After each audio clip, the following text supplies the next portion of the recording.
Hey guys, today I'll show you a fantasy thriller TV series named The Magicians, Season 1. Spoilers ahead, watch out and take care.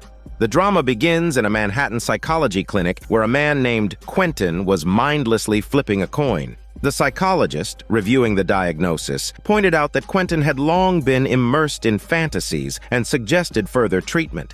However, Quentin rejected the idea. He figured that selling his collection of fairy tale books and giving up those wondrous fantasies would be enough. Later that evening, Quentin attended a party. Feeling completely out of place and disconnected from others' emotions, he found their liveliness merely noisy. He retreated to his room to read his beloved fairy tale series, a 5-volume story about 3 kids traveling to a magical realm for adventures.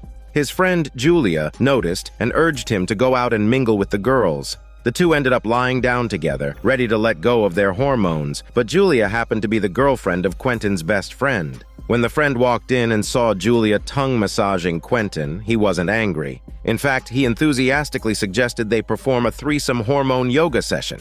The next day, Julia accompanied Quentin to his graduate school interview. As they chatted along the way, they eventually arrived at the venue. However, the room was eerily silent, and they discovered an elderly man lying dead inside. Paramedics soon arrived, and the confused pair decided to leave. Just as they were about to leave, the medics handed Quentin a file, which turned out to contain the long-lost 6th volume of the fairy tale series.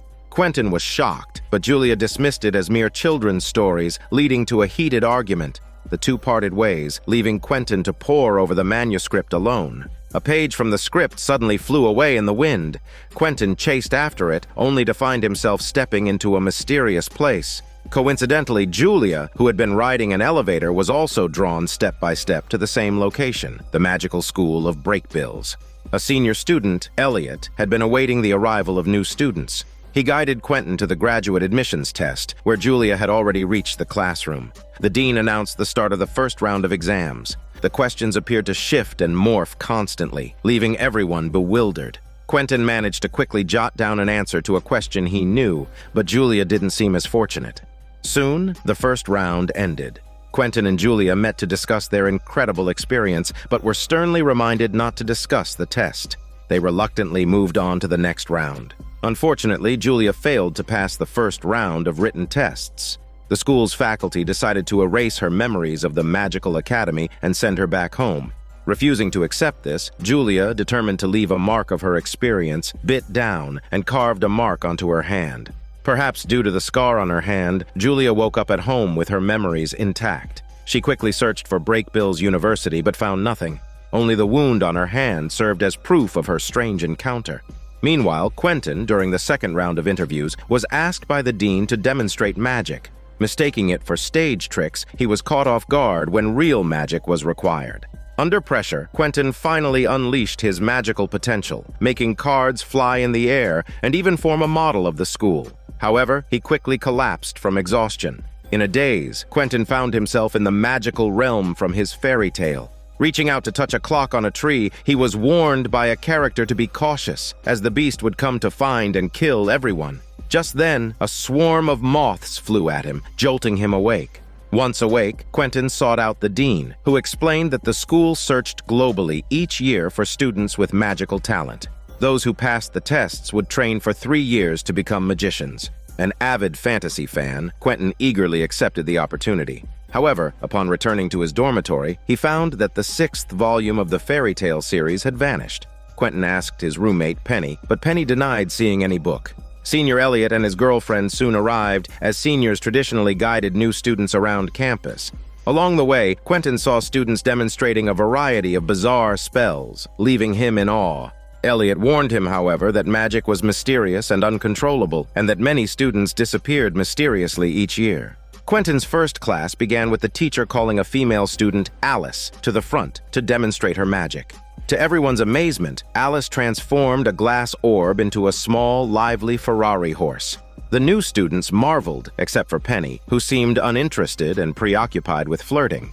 Alice, a reserved and studious individual, remained distant, even ignoring her seniors' attempts to interact. Quentin, intrigued, tried to strike up a conversation with Alice, but was met with indifference, leaving him hormone frustrated. Not long after, Julia's boyfriend called Quentin, inviting him to Julia's birthday party. Naturally, Quentin agreed to attend as a friend, while Elliot and his girlfriend decided to join in for fun. At the party, Quentin noticed Julia's despondence and quickly deduced the cause. Outside, he found Julia smoking alone, deeply disheartened after experiencing the magical world. Who would want to return to the mundane life of a muggle after such a revelation?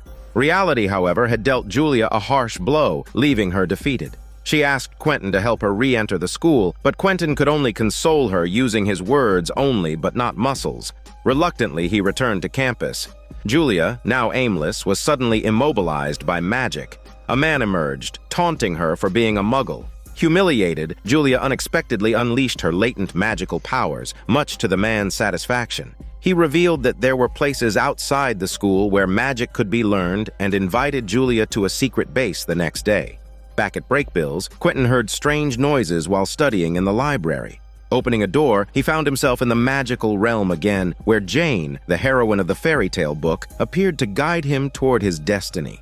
Confused, Quentin followed her instructions and placed his hand on a magical seal embedded in a stone tablet. The pain woke him up, and he realized the mark from the seal had imprinted itself on his hand. Remembering seeing a similar mark in Alice's notebook, he sought her out for answers.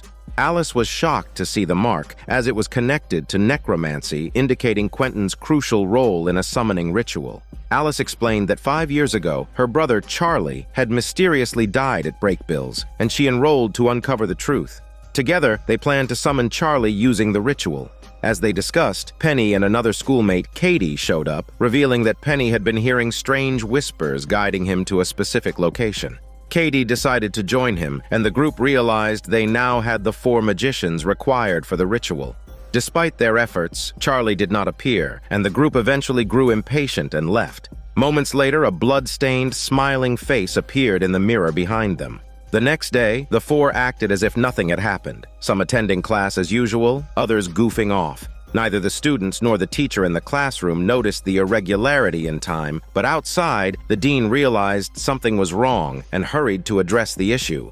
At precisely 12 o'clock noon, everyone in the classroom suddenly froze as if under a spell. While the group remained bewildered, a swarm of moths and a man stepped out of a mirror into the classroom. The Mothman revealed himself as the Beast, which had been mentioned by Jane previously. He glanced around and with a casual spell and killed the teacher on the spot. Fortunately, the dean arrived in time, unleashing a shockwave to knock back the Beast. However, the Beast remained unscathed and retaliated, effortlessly subduing the dean and cruelly gouging out his eyes.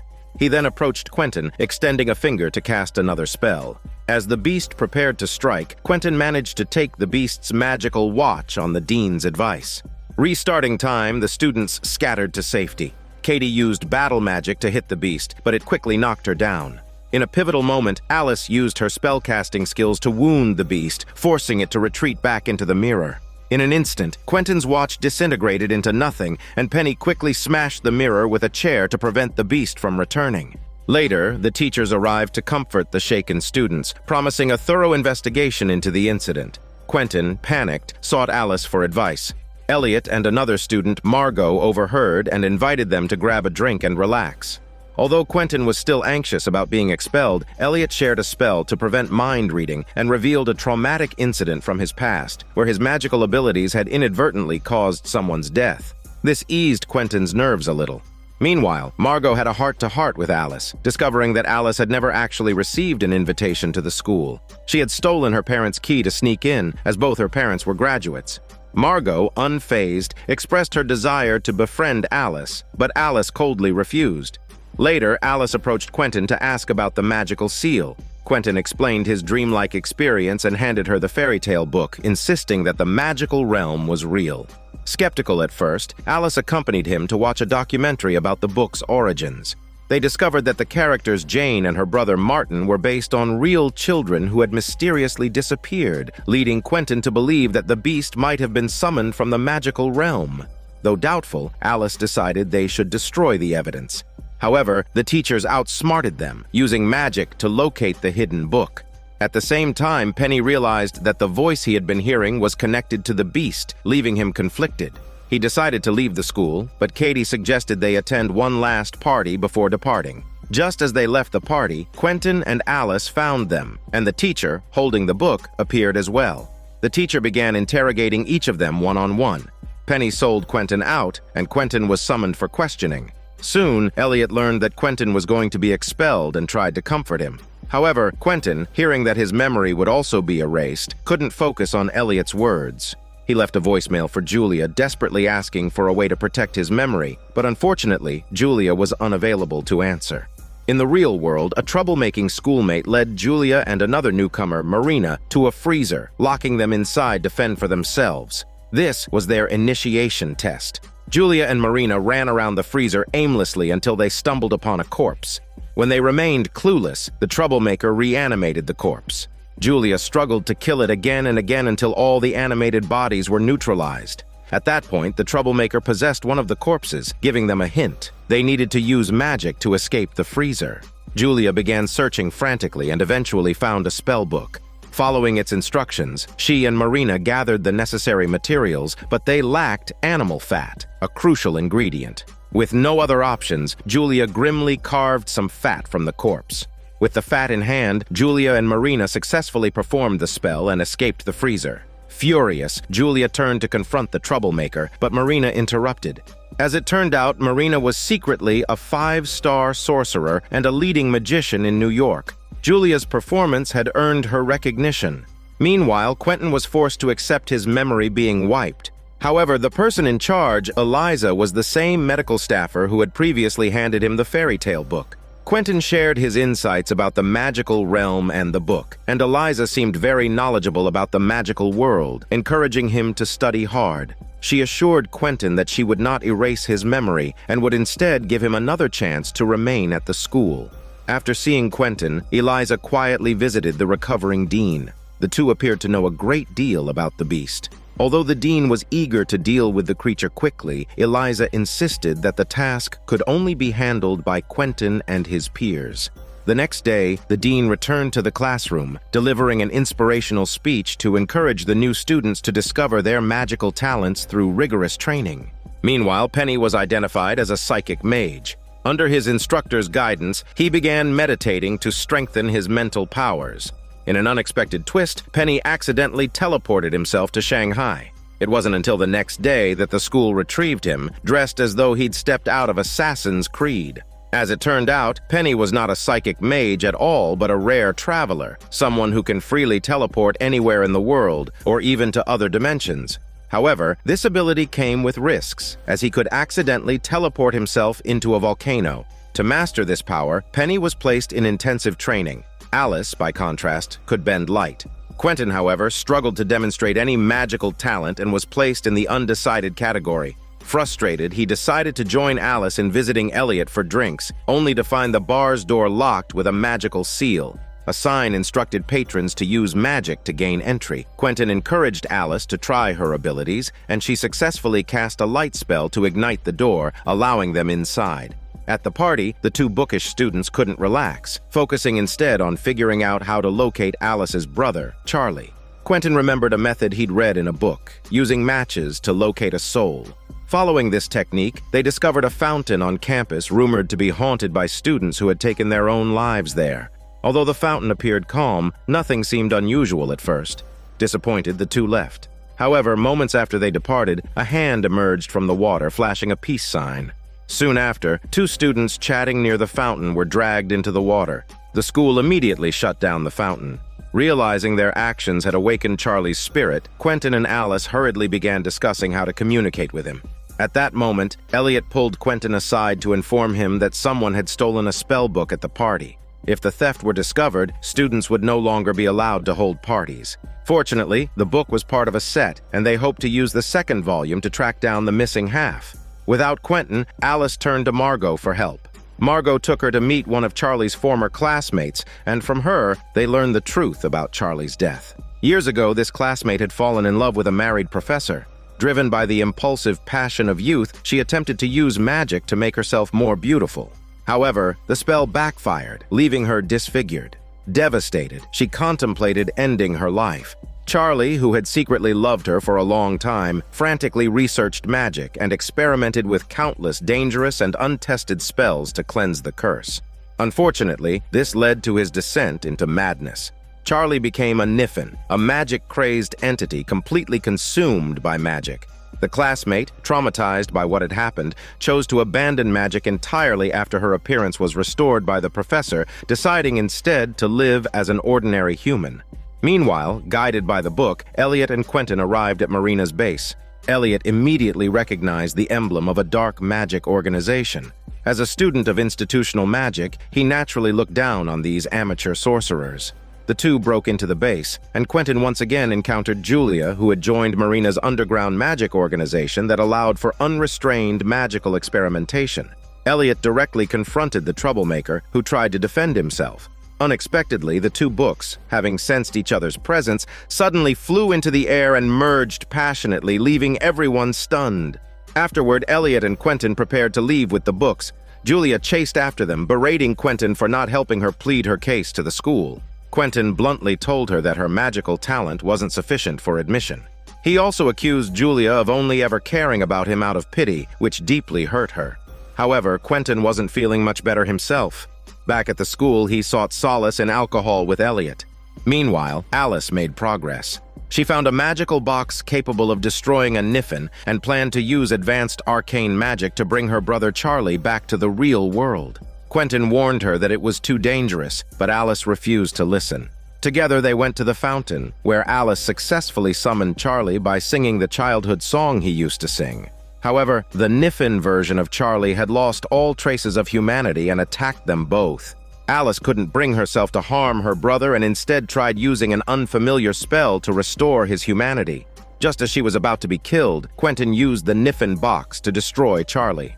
Alice watched helplessly as her brother vanished before her eyes. Overcome with grief, she packed her belongings and prepared to leave the school.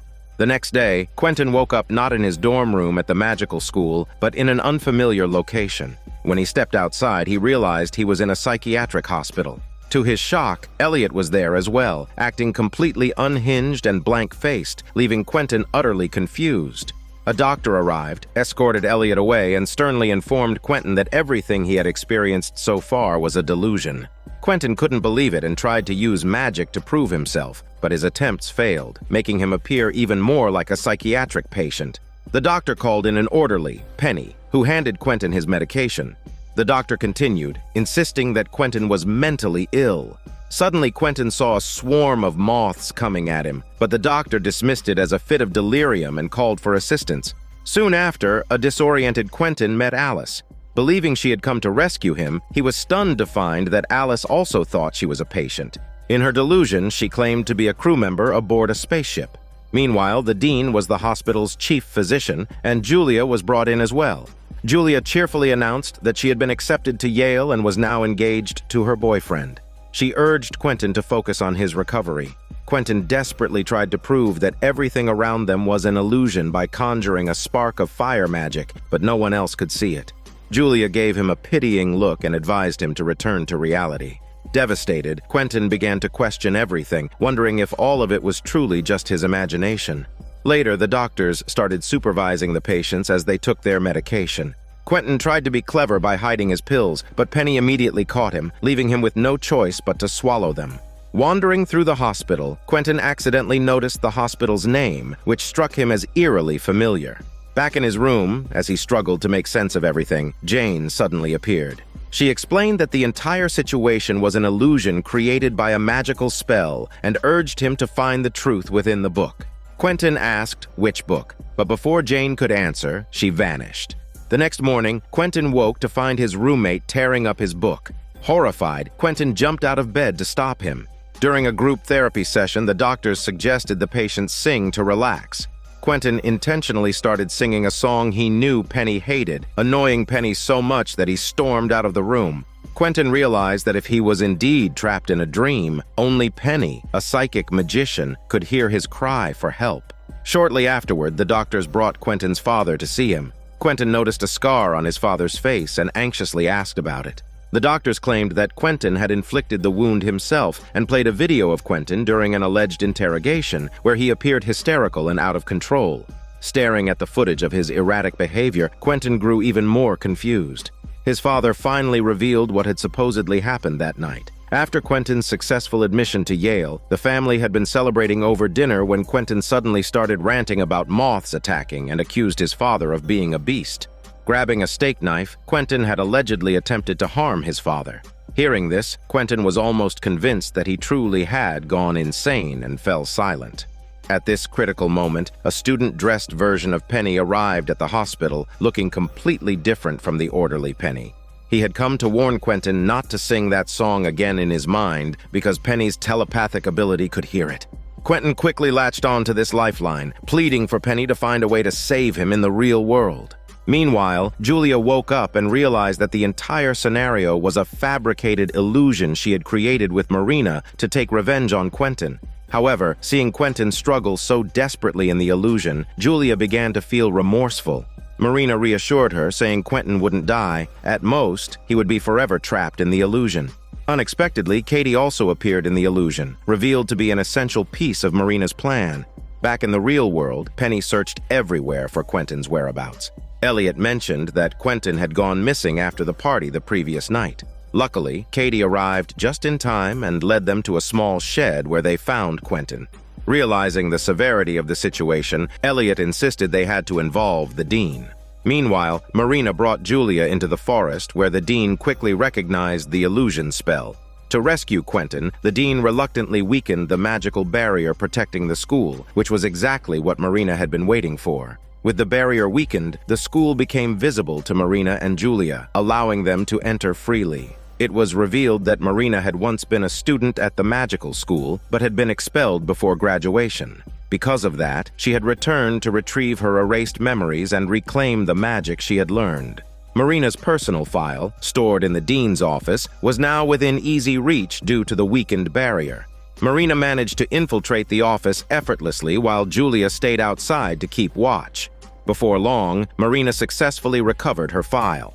Within the illusion, Quentin discovered that the hospital's name was taken from a fairy tale character, a cursed illusionist who was evidently the creator of this spell. In addition to being a master of illusions, the illusionist was also known for his chess skills. While Quentin was searching for a way to break the spell, he was caught acting suspiciously by a nurse. The doctors ordered Quentin to be taken away. Breaking the spell required a complex process, a magical scorpion to guide Quentin, Penny leading the way, and Quentin ultimately finding the strength to escape on his own. Without hesitation, Penny re-entered the illusion.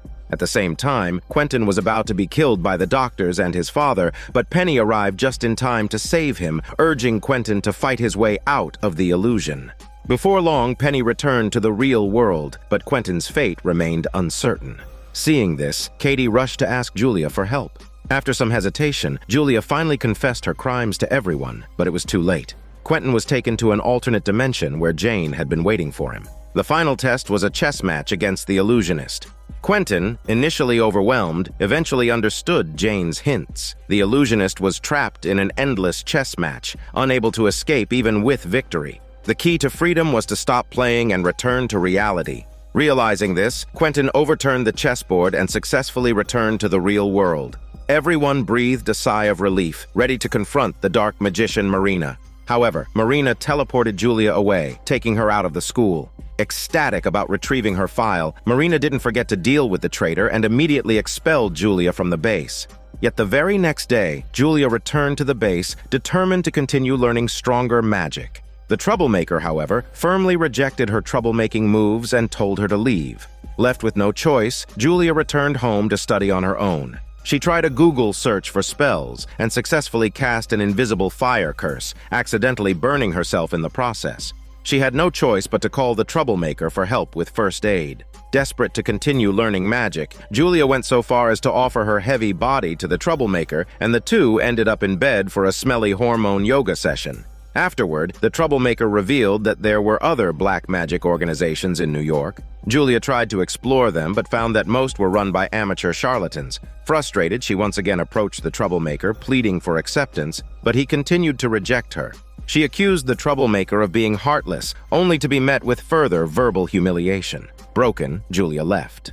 At the school, Quentin learned that his father was gravely ill and immediately went to visit him. The father claimed it was just a benign brain tumor and urged Quentin to give up on magic and return to reality. Quentin, of course, refused to listen. Later that night, Quentin returned home to find his father having a seizure. Finally, his father admitted that his condition was severe and that he didn't have much time left. He brought out an old toy airplane that Quentin had loved as a child and spoke about how he had always wanted to repair it but never could. The broken airplane seemed to symbolize the fractured relationship between the two.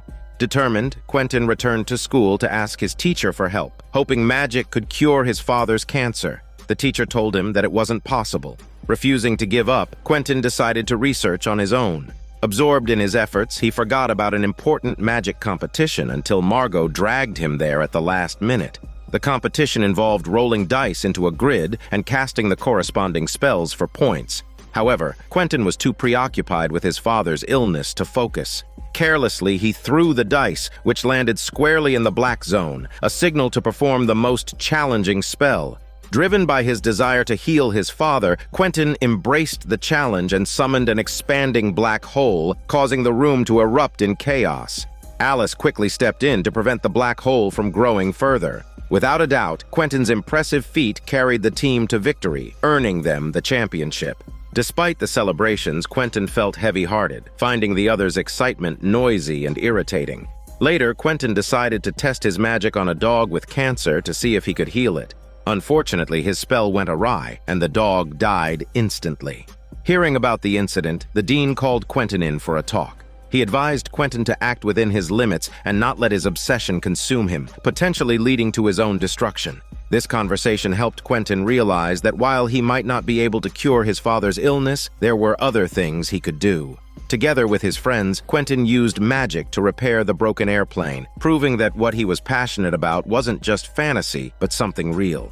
In the end, Quentin and his father finally reconciled. Elsewhere, a man approached Penny, claiming to be his mentor and also a traveler. He offered to train Penny in the art of soul traveling, projecting his soul while leaving his body behind. Following the guidance, Penny attempted the technique. Previously plagued by voices in his head, this exercise gave him a chance to investigate the source. During his soul projection, Penny's spirit entered a dungeon where he discovered a young woman imprisoned. She bore the emblem of the magical school on her body, and the person holding her captive turned out to be the Beast. Terrified, Penny immediately ended his soul journey. He went to his mentor to explain, only to learn that the imprisoned woman was a student who had gone missing years ago, and like Penny, she was also a traveler. Afterward, Penny drew the markings he saw on the dungeon walls, which Quentin recognized as the symbol of the god of the magical realm. This revelation suggested that the dungeon was part of the magical realm. However, Penny dismissed the idea that the beast resided in the magical realm, reasoning that the fairy tale book didn't mention such a character. Quentin theorized that the author might have omitted it to make the story more suitable for children, but Penny dismissed him as a delusional fantasist and walked away. To avoid being pursued by the beast, Penny enlisted Katie's help to tattoo a mark on himself to restrict his soul-traveling abilities. Meanwhile, Julia noticed she was being followed and cleverly captured her pursuer, who turned out to be a black magician. The magician proposed an alliance with Julia to oppose Marina. Together, they approached Marina's base, only to find it protected by a magical shield. Julia realized they needed an insider's help. Surprisingly, the suggested insider was Katie, and the magician revealed herself to be Katie's mother. It turned out that Marina had once helped Katie's mother under the condition that Katie would become her subordinate. Losing her freedom, Katie had become estranged from her mother. Reluctant to work with Julia, Katie initially refused, but ultimately agreed in hopes of regaining her independence. After infiltrating the base, Katie scouted the location of the magical books and artifacts. Julia and Katie's mother then collaborated on a spell to remotely transfer Marina's storage chest. Although the spell worked, Katie's mother found the documents blank. Worse still, she triggered a defensive spell, resulting in her death as she bled from her orifices. While black magic proves cruel, formal magical education is equally challenging. That day, the magical school held an intense examination. All the first years were gathered for a rigorous selection process, with the first round supervised by Elliot. The task was to decipher an encrypted spell. Quentin was paired with Penny, and the group struggled for hours without success. Recalling Elliot's comment that the test was designed to be impossible, Quentin decided that cheating was the only way forward. After some thought, Penny agreed, though one of their group members refused to cheat. Quentin and Penny concluded that only Alice, the academic star, could solve the puzzle. However, because Alice was too strong, Penny couldn't read her mind. Instead, he used his soul projection ability to peek over Alice's shoulder and copy her answers. Armed with Alice's solution, Quentin and Penny successfully completed the task. Elliot noticed their cheating but chose not to eliminate them. Ironically, the honest group member who submitted a blank answer was the one disqualified. After a while, Margot congratulated Quentin, but he was still preoccupied with the issues surrounding the magical realm. Unexpectedly, Margot spiked Quentin's drink, causing him to collapse shortly after drinking it. When he woke up, he found himself in a forest where Elliot had been waiting for him. Here, Quentin began the second round of testing, which required him to spear fish with a bow and arrow. The others faced equally challenging tasks. Katie had to catch chickens with a net, Alice had to cut down a tree using a rope, and Penny had to tame a wild horse with an axe. After a round of chaotic attempts, Penny stumbled across an exhausted Katie. Following a brief exchange, Penny realized that the real test was about teamwork and collaboration. He gathered everyone together, and they exchanged tools to help one another complete their tasks. With the right tools, all four performed efficiently, passed the trial, and exemplified the concept of teamwork and cooperation. Soon, the third round of testing began. A male and a female pair of students had their hands tied together and were required to bare their souls to one another. Only by being completely honest could the ropes be undone. Penny took this opportunity to confess his feelings to Katie, but she admitted that she had been using him from the beginning to steal items for outsiders. While both were truthful, Penny was left utterly stunned as the ropes came undone. Meanwhile, Quentin and Alice reluctantly drank some alcohol to muster the courage to share their thoughts. Their confessions, however, were uneventful, revolving around their personal life stories. Once their ropes untied, Quentin suddenly found his body uncontrollably transforming into a large bird. He and the other transformed students were compelled to fly south, leaving behind the warm seasons and arriving at the school's Antarctic campus. Here, the eccentric and ill-tempered Russian magician Professor Misha served as the final examiner. Landing on the frozen terrain, Quentin relished the feeling of flight, and his relationship with Alice continued to grow warmer.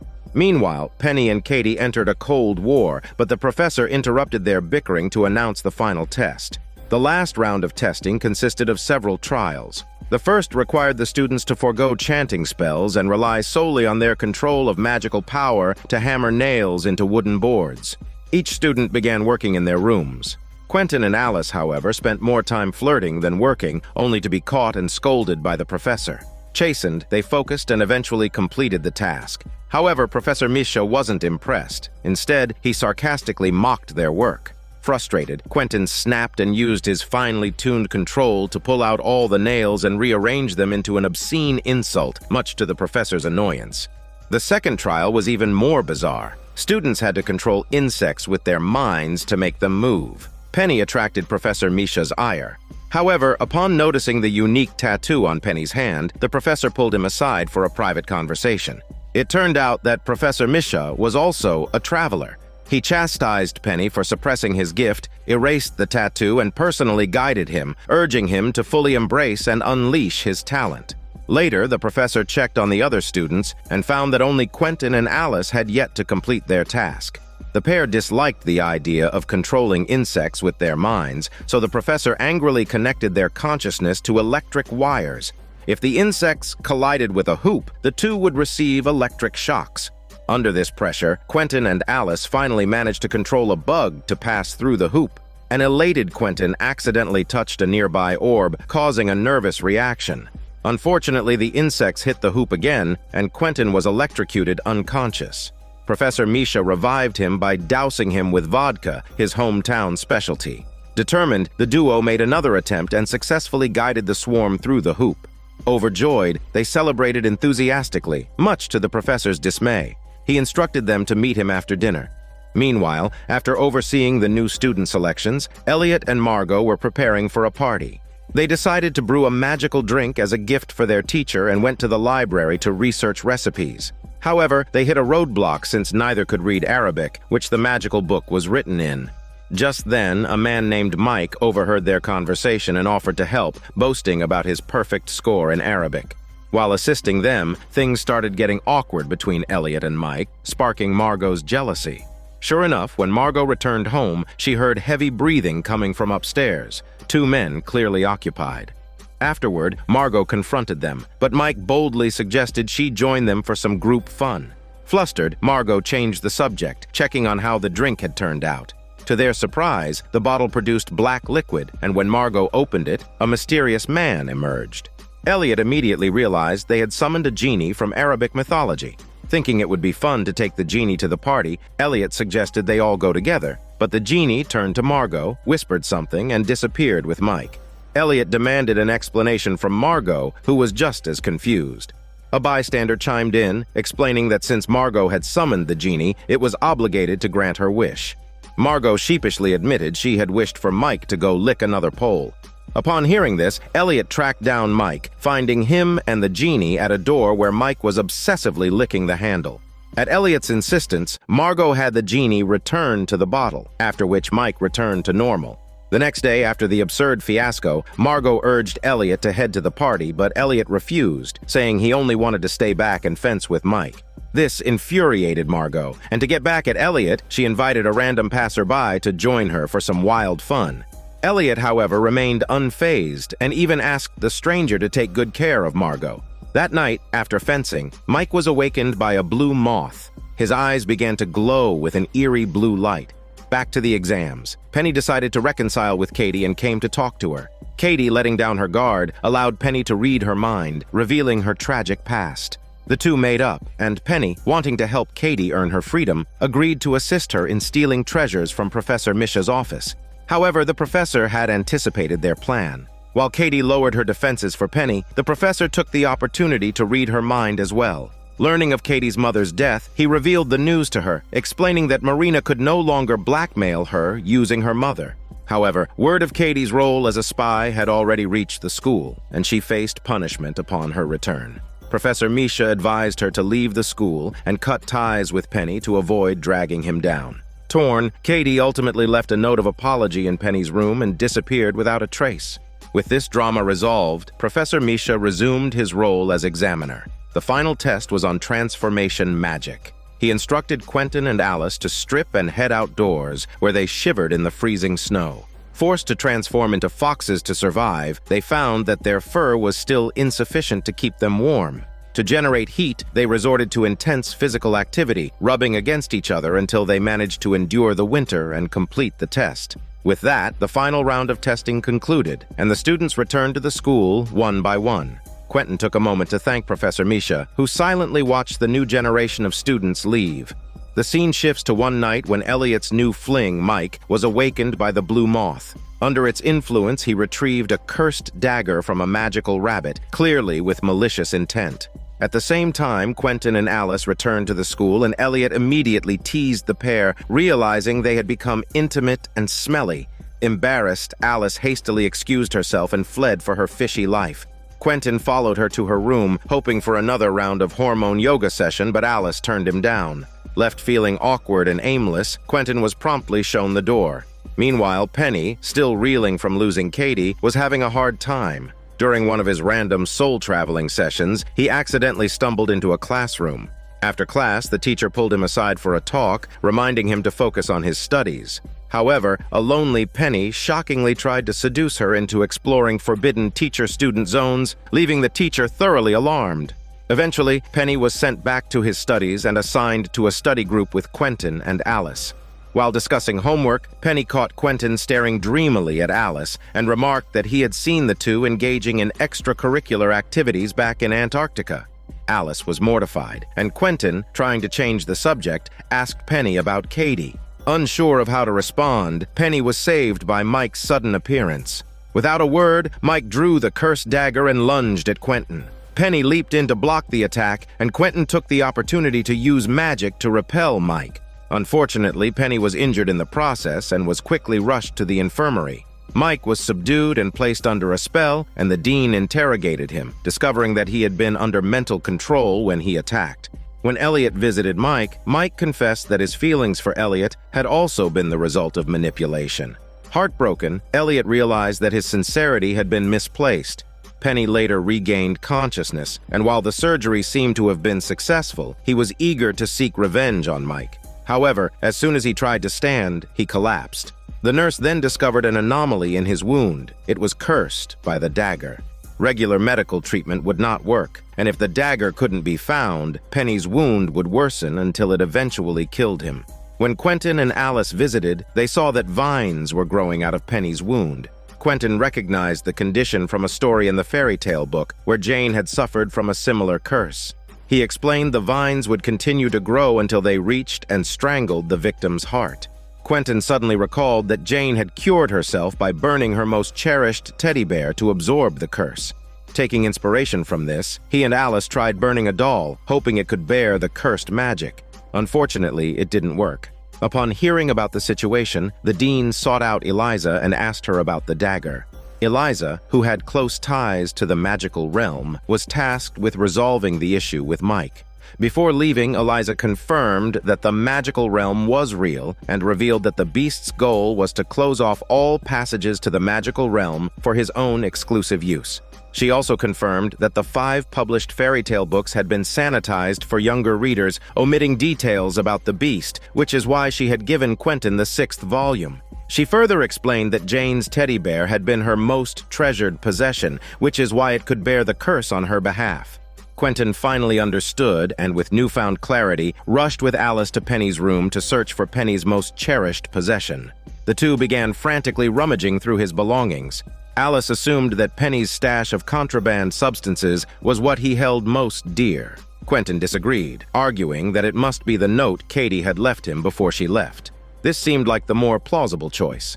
When Alice burned the note, the vines on Penny's wound vanished.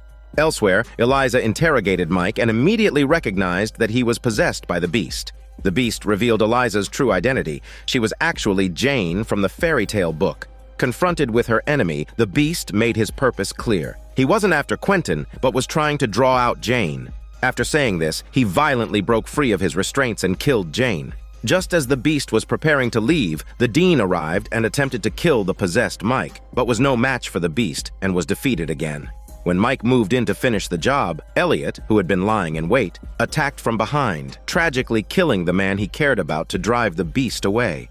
Meanwhile, after Katie's mother's death, Julia was sent for psychological counseling. Marina paid her a visit, warning her not to ruin her plans. Feeling disheartened, Julia agreed to stay away from magic. However, the priest in charge of her therapy turned out to be a black magician. Recognizing the tattoo on Julia's hand, he taught her a new spell and encouraged her to try one more time.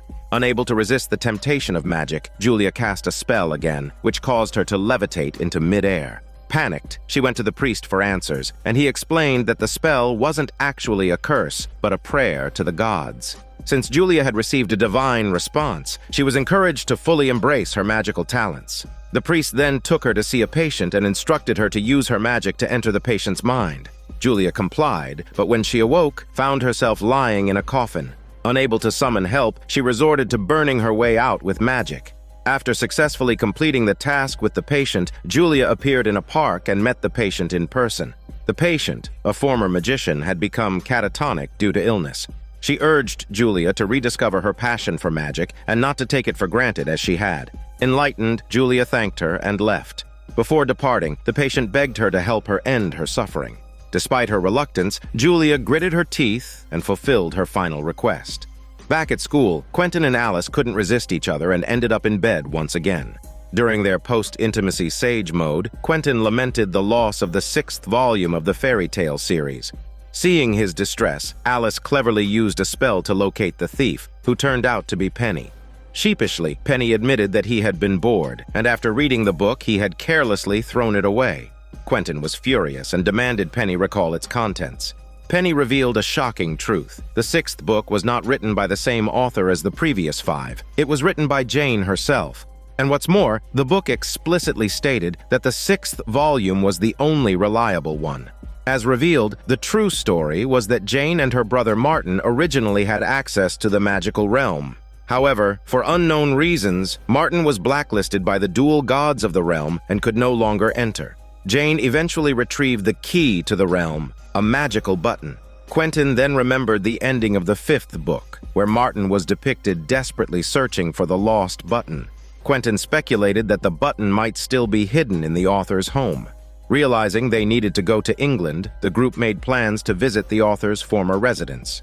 Before they could finish their discussion, Penny, in his impatience, teleported there alone. Since neither Quentin nor Alice could teleport, they had to book the next available flight. At this time, a bored Elliot stepped in to help. He revealed that he had once created a teleportation portal directly to England, which was still functional. Disguising themselves as tourists, the group used the portal to gather at the author's now touristy home. Late at night, they snuck back into the study and rummaged through the room. Quentin discovered a letter left by the author's sister, revealing that the author hadn't died, but had disappeared along with Jane and Martin. Quentin concluded that the author had likely ventured into the magical realm.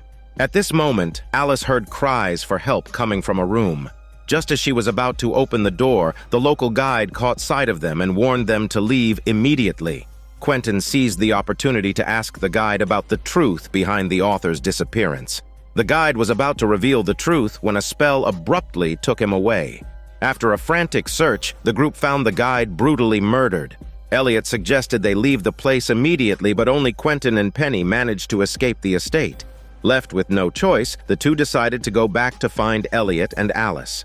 Meanwhile, Elliot and Alice, having mysteriously lost consciousness, slowly woke up to find themselves tied up.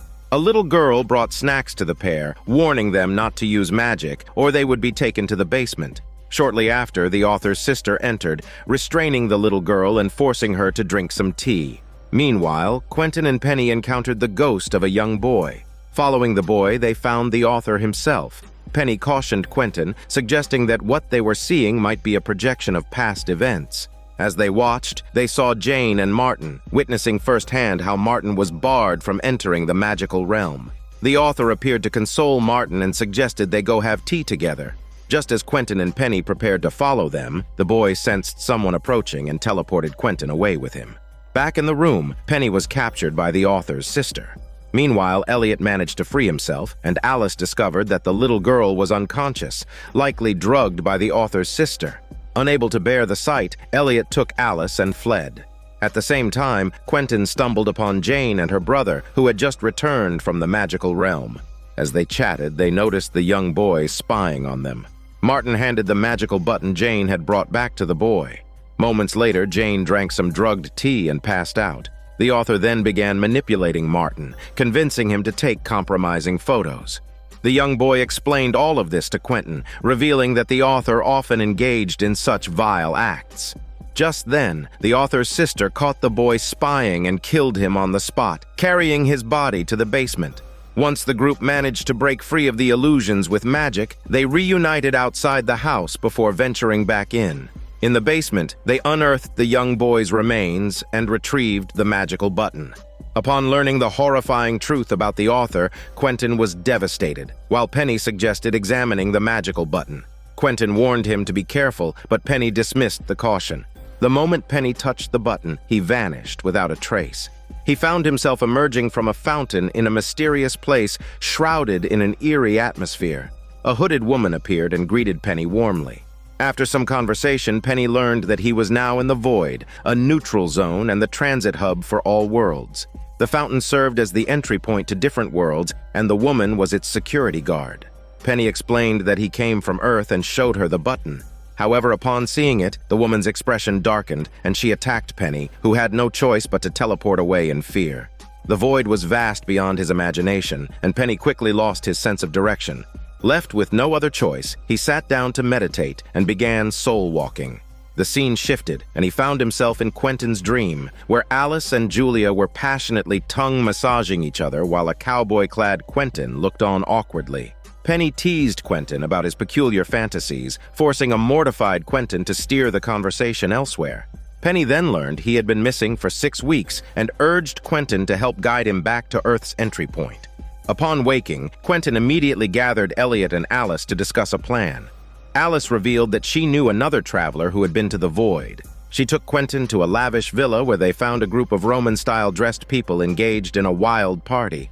To Quentin's shock, this was Alice's family home. Her parents, eccentric and hedonistic magical beings, frequently hosted these wild-themed parties. Alice reluctantly agreed to return home because her mother might know the traveler. She instructed Quentin to distract her father while she spoke with her mother. However, the mother-daughter conversation quickly turned sour and Alice left in frustration.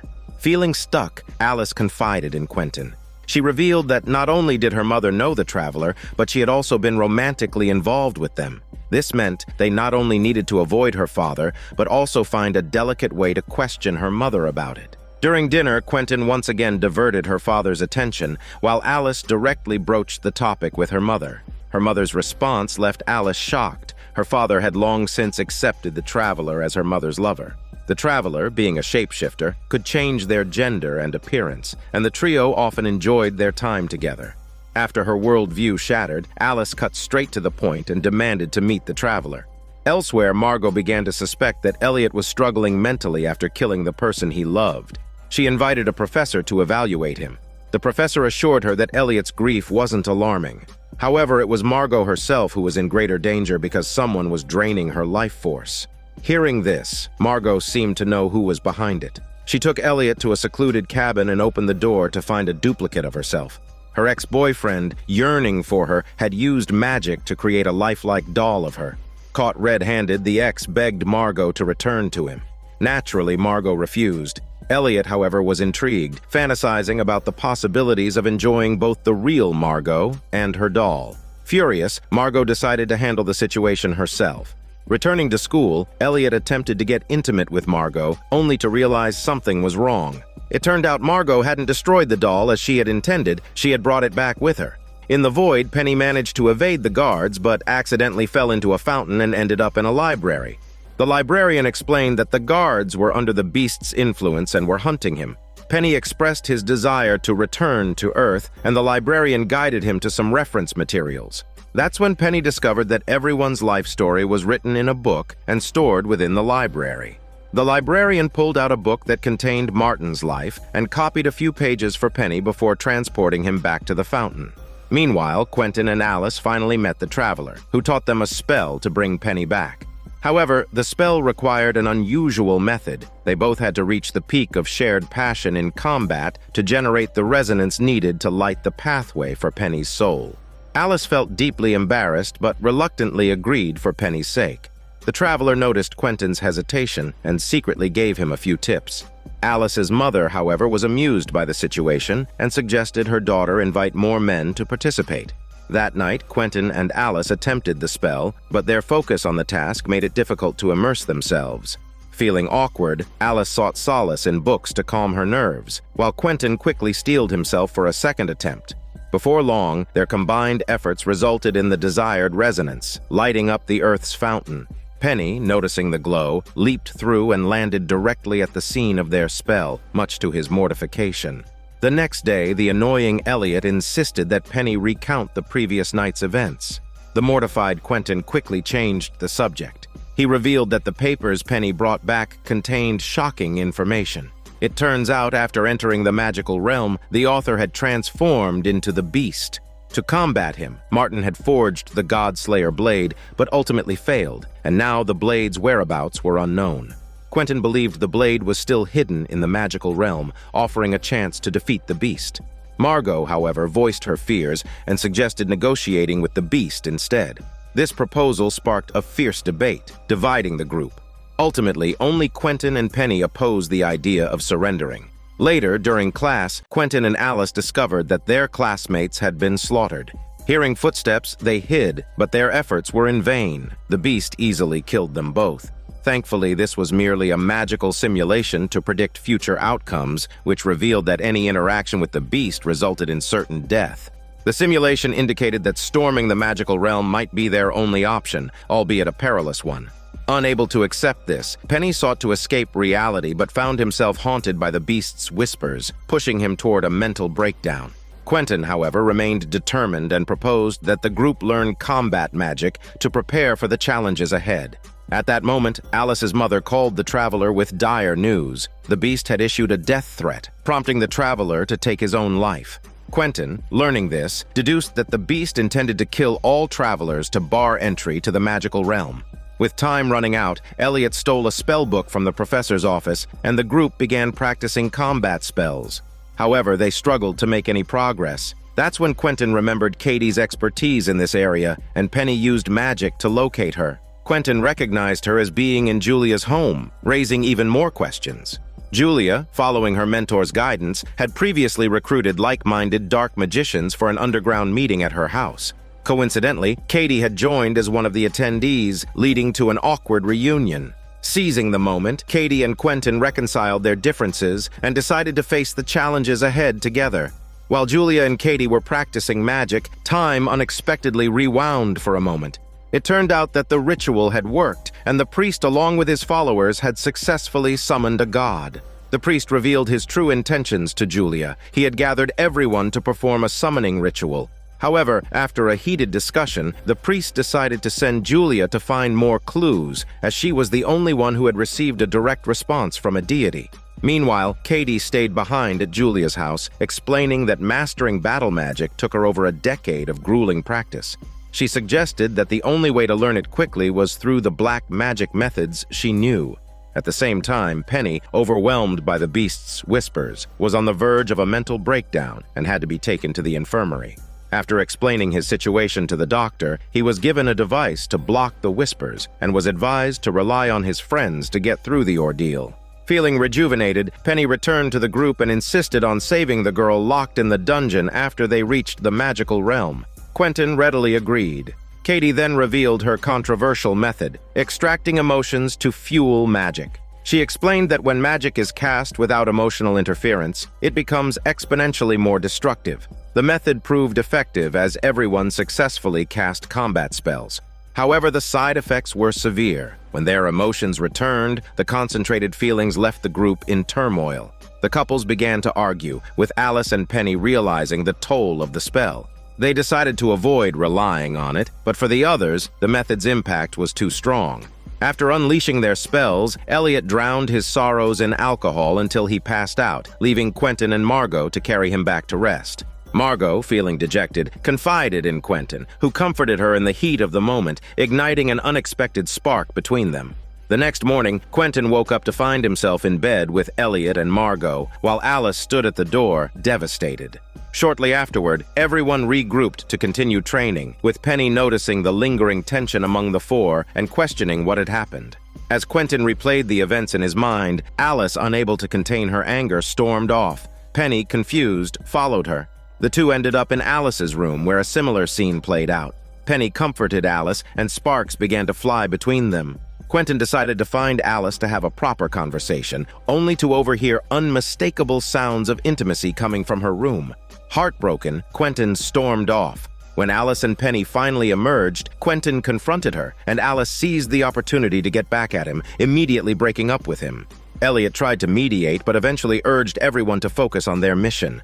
Despite the awkwardness, the group arrived at the void once again. But before they could progress, Alice's map was blown away, and Quentin, in an effort to retrieve it, was attacked by guards and sent back to the earthly realm, separated from the rest of the group. Back in the real world, Penny led the others to the library to continue their research. While the rest were busy looking for information, Elliot began slacking off and started reading the biography of his late lover, Mike. Seeing this, Margot, fueled by jealousy, argued with Elliot, and their dispute escalated to the point where Elliot burned the book. Outraged, the librarian expelled the group from the library, leaving them stranded and frustrated. A blessing in disguise, as they say. While outside, the group encounters an old alumnus who leads them to his domain. He tells them about a year when a bored student, led by a wanderer, ventured into the magical realm of the netherworld. The group reveled in the realm, partying with elves and mythical creatures, and enjoying hormone pleasures. However, their fun was short-lived, as they soon encountered the beast, leading to the deaths of many students. It turns out the woman locked in the dungeon was the alumnus's classmate. The alumnus also helpfully pointed out the location of the netherworld's portal spring. Now the group faced another challenge, bypassing the guards. After some brainstorming, Alice remembered her ability to bend light, allowing them to become invisible in sunlight. With this plan in motion, the group successfully slipped past the guards and leapt into the portal spring, entering the netherworld. Meanwhile, Quentin, who stayed behind in the real world, sought help from the Dean of Breakbills.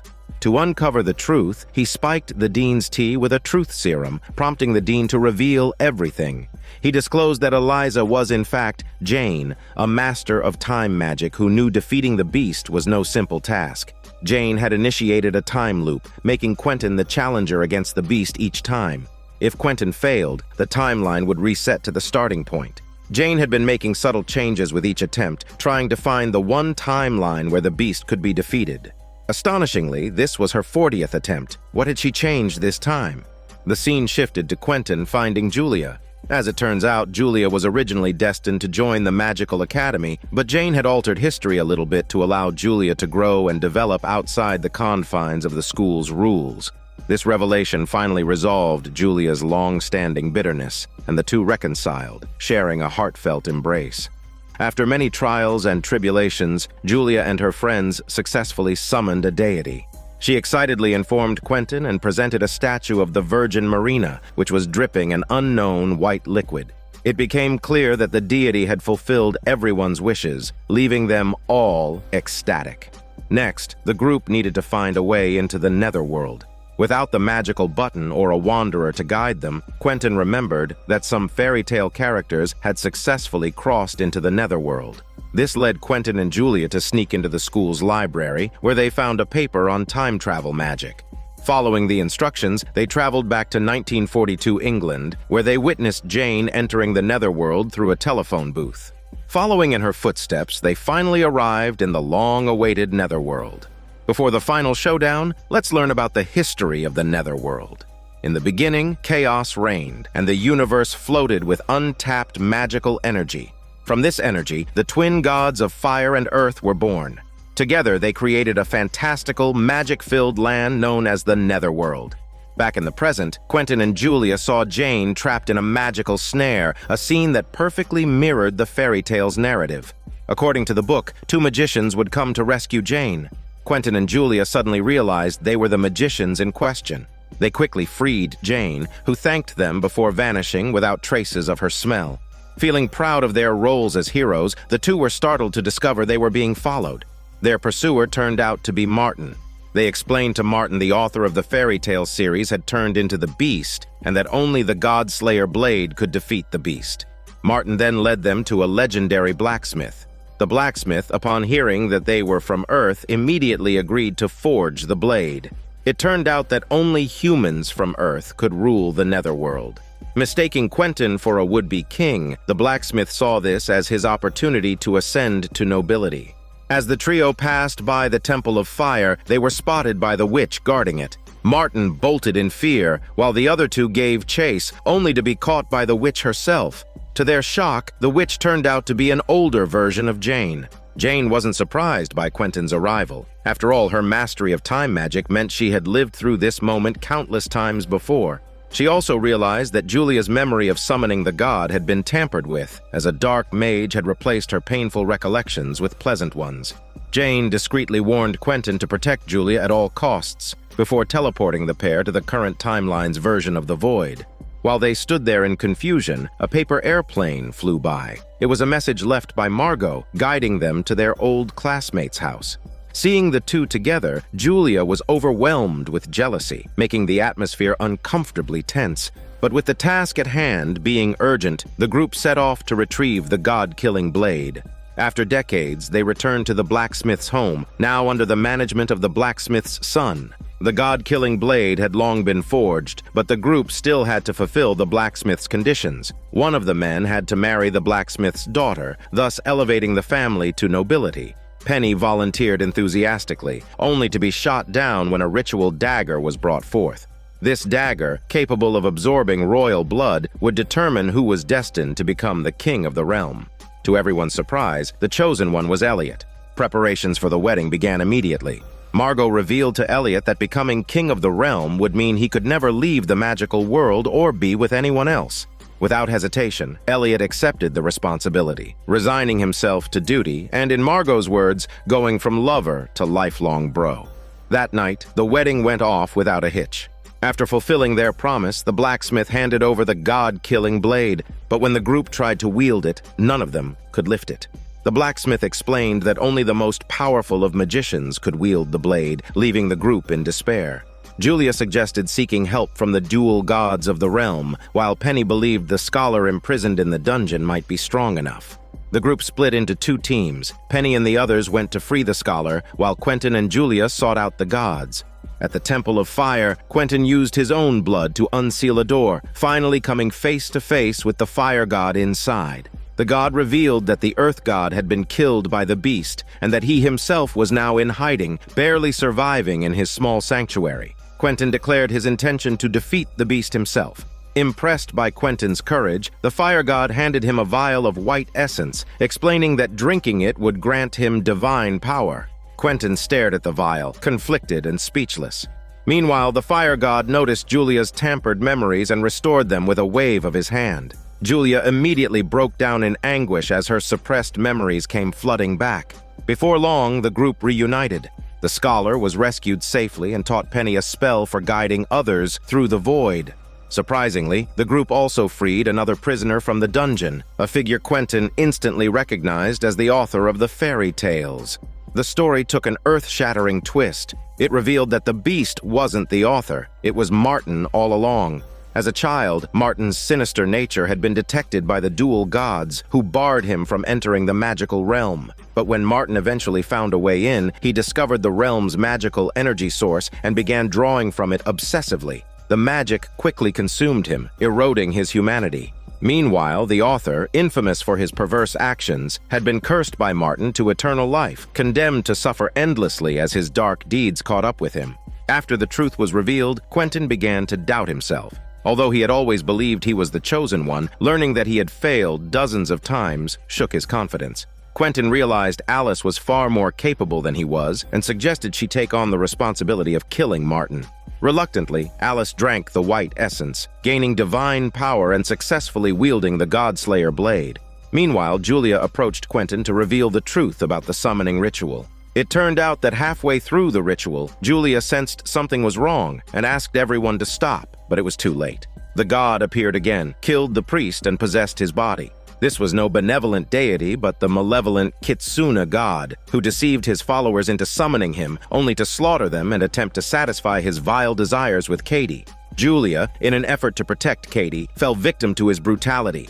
Later, she begged Marina to alter her memories, and now, with her memories restored, Julia was determined to seek vengeance against the Kitsune god. Quentin pledged to help her with all his strength. As the final showdown approached, Elliot teleported the group to the magical spring, only to discover it was housed inside a cabin. This time, Martin made no attempt to disguise himself and revealed his true form. Quentin tried to distract him with his signature monologues, giving Alice an opening to attack. However, she realized the Godslayer blade was missing. Without the blade, the group was no match for Martin, who easily took them down one by one. In their moment of despair, Julia appeared with the Godslayer blade in hand. It turned out that after being violated by the Kitsune god, she too consumed the essence to gain divine power. But instead of immediately killing Martin, she used his guilt over killing the Earth god to coerce him into helping her slay the Kitsune god first and settle the score. Martin begrudgingly agreed, and the two vanished without a trace. With that, Season 1 of this drama comes to an end.